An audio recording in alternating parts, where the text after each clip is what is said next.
Puss in Boots.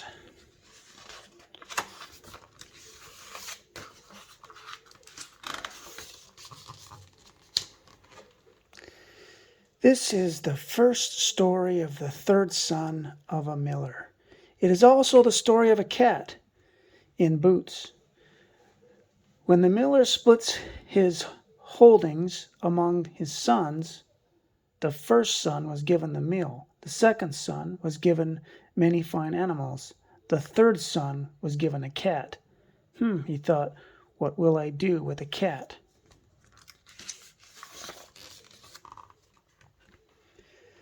I'm not just a cat.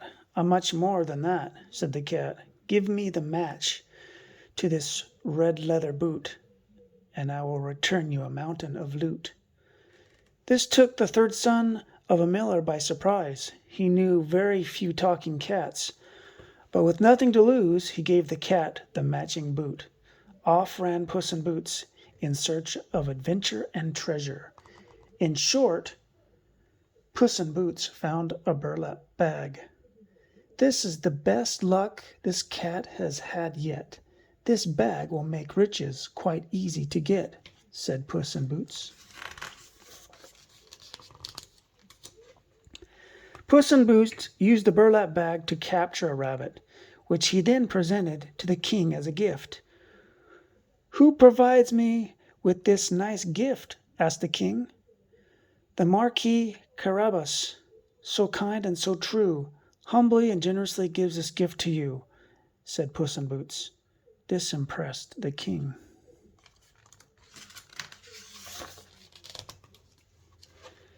The next day, Puss in Boots used the burlap bag to catch 2 partridges, which he also presented to the king. Who provides me with this nice gift? Asked the king. The Marquis Carabas, so kind and so true, humbly and generously gives this gift to you, said Puss in Boots. This impressed the king as well.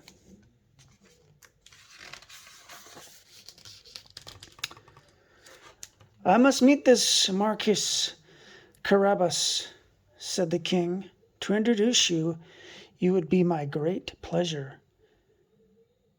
The Marquis is a man of fine style and great treasure, said Puss in Boots. What the king did not know was that Puss in Boots had invented the Marquis Carabas. What we do not know is why.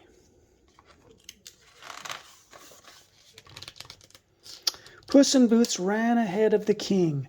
He approached a cornfield and shouted, The king's approach is near at hand. When he asks, you must tell him who owns this fine land.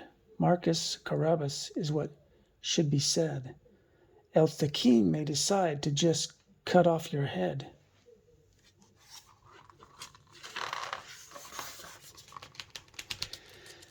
Later, when Puss in Boots brought the king by the field, he inquired about the owner. The king was told the Marquis Carabas owns this land. Very impressive, thought the king.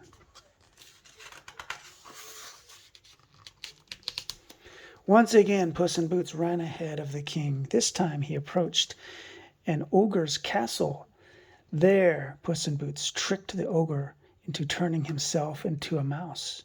This made the ogre much easier to catch. Puss in Boots jumped and trapped the mouse-sized ogre in his burlap bag. Puss in Boots then ran to get the third son of a miller. He dressed him up nicely and told him to wait in the empty castle.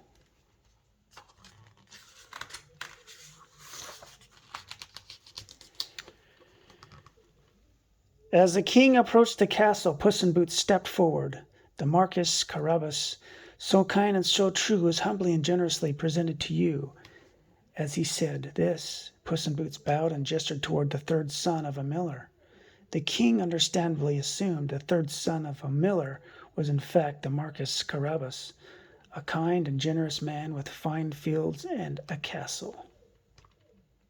Marquis Carabas, you seem a kind and generous man, and I am impressed by your fine fields and castle, said the king. You must come to my kingdom where you will meet and marry my daughter, which is just what the third son of a miller did.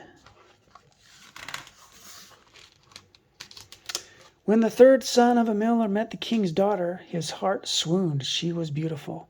When the third son of a miller spent time with the king's daughter, his head swooned. She was brilliant and funny and kind. He loved her. When the king's daughter discovered she loved him too, the third son of a miller asked her to marry him.